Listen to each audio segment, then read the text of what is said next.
उधर महाराष्ट्र विधानसभा परिसर में आज विधान परिषद चुनाव के लिए वोटिंग हो रही है। इस बीच उद्धव गुट के नेता ने वोटिंग का समय 1 घंटा और बढ़ाने की मांग कर दी है। उनका कहना यह है कि बारिश की वजह से विधायकों को पहुंचने में दिक्कतें आ रही है, इसलिए वोटिंग का समय शाम 4 बजे के बजाय शाम 5 बजे कर दिया जाए।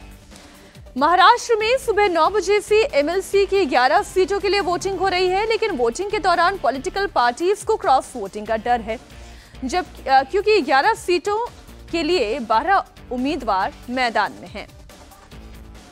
एनडीए ने 9 कैंडिडेट्स को मैदान में उतारा है, तो वहीं इंडिया गठबंधन ने 3 उम्मीदवार उतारे हैं। सबसे ज्यादा बीजेपी ने 5 कैंडिडेट मैदान में उतारे हैं, जबकि बीजेपी के 4 कैंडिडेट की जीत पक्की दिखाई दे रही है और 5वें के लिए भी बीजेपी ने वोट का जुगाड़ कर लिया है। तो वहीं अगर संख्या बल की बात करें तो इंडिया गठबंधन के पास जरूरत से 3 वोट एक्स्ट्रा दिखाई दे रही हैं, लेकिन इंडिया गठबंधन का सबसे बड़ा डर यह है कि कहीं क्रॉस वोटिंग ना हो जाए, क्योंकि इंडिया गठबंधन में सिर्फ कांग्रेस ही ऐसी पार्टी है जिसके पास जरूरी वोट से 14 एक्स्ट्रा है, जबकि उद्धव ठाकरे की पार्टी के पास जरूरत से कम वोट हैं और शेतकारी पक्ष जिसे शरद पवार का समर्थन हासिल है उन्हें भी जरूरी वोट से कम ही वोट हासिल है। ऐसे में अगर एनडीए सेंधमारी करती है तो समीकरण बिगड़ सकता है। आइए एक एक करके आपको बता देते हैं कि एमएलसी चुनाव में मौजूदा विधायकों की वोटिंग का पूरा पैटर्न क्या रहेगा और किसकी शक्ति कितनी है, वो आपको सिलसिलेवार तरीके से बताते हैं। और सबसे पहले बात महाराष्ट्र विधानसभा में मौजूदा विधायकों की स्थिति की। इस वक्त विधानसभा में कुल 274 विधायक हैं और 11 एमएलसी सीटों के लिए वोटिंग चल रही है और 12 कैंडिडेट मैदान में हैं। पर कैंडिडेट को जीतने के लिए 23 विधायकों के वोट की आवश्यकता होती है और इस लिहाज से अब इन 11 सीटों के लिए जो 12 कैंडिडेट है, यानी कि जो एक एक्स्ट्रा है, उसके लिए समीकरण कैसे बैठाया जाएगा वो एक एक करके आपको बताती हूं। महाराष्ट्र में एमएलसी का चुनाव इसलिए दिलचस्प हुआ है क्योंकि 11 सीटों के लिए 12 उम्मीदवार मैदान में हैं। इसमें महायुति यानी कि एनडीए की यदि बात की जाए तो उन्होंने 9 उम्मीदवार मैदान में उतारे हैं, जिसमें बीजेपी के 5 हैं, शिवसेना के 2 हैं, शिवसेना का ये शिंदे गुट और एनसीपी का अजीत पवार गुट 2 कैंडिडेट इन्होंने चुनाव में उतारे हैं। तो वहीं महाविकास अघाड़ी की यदि बात कर लें तो कांग्रेस के 1, शिवसेना के उबाटा गुट का 1 और साथ ही शेतकारी कामगार पक्ष का 1 कैंडिडेट मैदान में है, जिन्हें शरद पवार का समर्थन हासिल है, एनसीपी का शरद पवार गुट। अब वोट की बात बता देती हूं, वोट का कैलकुलेशन क्या होता है और क्या है वो आपके सामने।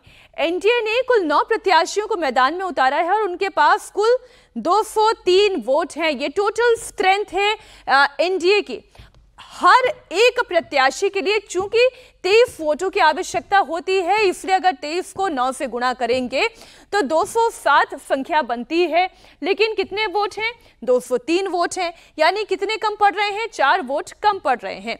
लेकिन दूसरी ओर अगर इंडिया गठबंधन की बात करें तो उन्होंने अपने 3 प्रत्याशी मैदान में उतारे हैं और उनके पास विधायकों की संख्या है 72। 3 को 23 से गुणा करें तो 69 की संख्या निकल कर आती है, यानी कि 72 विधायक उनके पास ऑलरेडी हैं, 69 उनके पास संख्या बल हो जा रही है, 3 वोट एक्स्ट्रा उनके पास बचते हैं।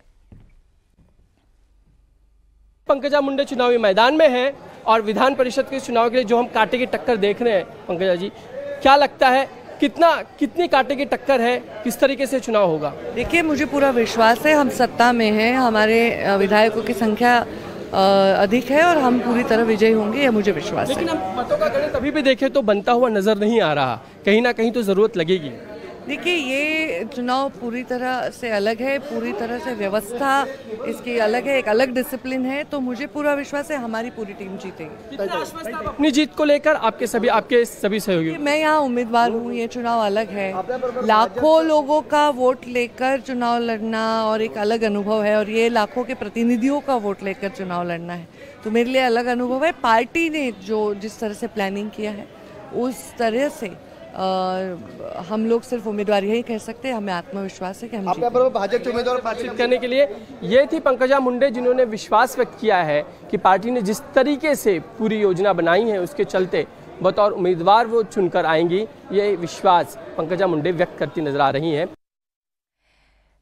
महाराष्ट्र एमएलसी चुनाव में बीजेपी ने पंकजा मुंडे को भी उतारा है। पंकजा मुंडे दावा कर रही हैं कि बीजेपी की जीत होगी।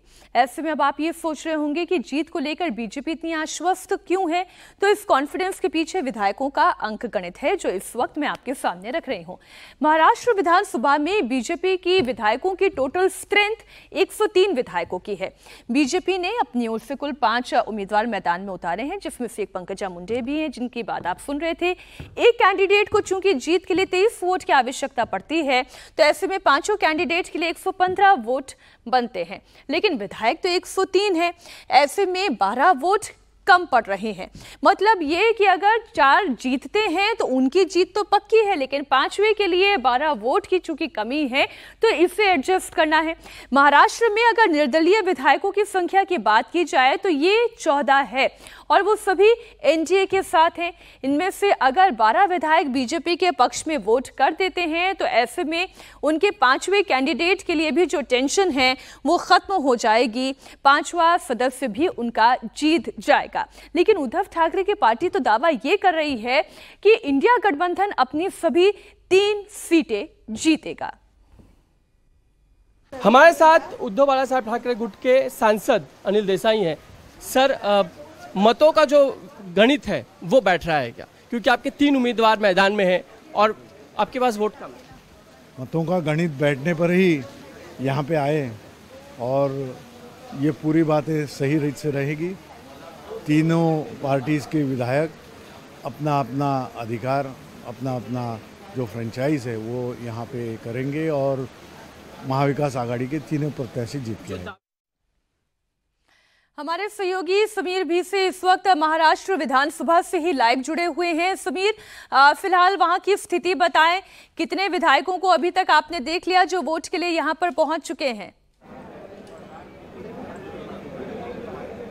बिल्कुल, लगभग हम कहें तो अब तक 127 जो विधायक हैं, टोटल 274 जो स्ट्रेंथ है विधानसभा का, उसमें से 127 विधायकों ने अब तक अपना वोट जो है किया हुआ है। लगातार एक एक करके विधायक आ रहे हैं क्योंकि मीनाक्षी में पता है कि ये प्रेफरेंशियल वोटिंग है और वोटिंग बड़ी सावधानी से करनी होती है।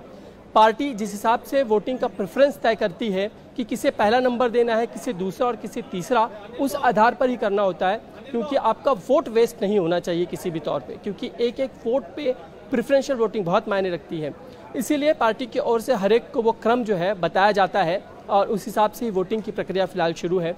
अगर हम बात कर ले वो इंडिपेंडेंट कैंडिडेट्स है, वो संगठन जो बहुत बड़ा खेल है या उलट फेर कर सकते हैं इस चुनाव में, उसमें एमआईएम की बात कर लेते हैं तो वोट करके जा चुके हैं।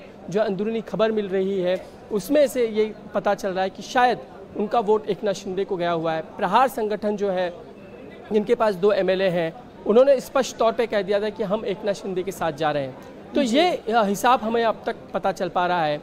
ठीक है समीर, आप लगातार नजर बनाए रखिएगा। 4 बजे तक तो मतदान की प्रक्रिया है ही, लेकिन जैसा कि डिमांड की जा रही है कि इसे 5 बजे तक बढ़ा दिया जाए, हम भी देखते हैं क्या नतीजा आता है। बहुत शुक्रिया समीर पूरी जानकारी।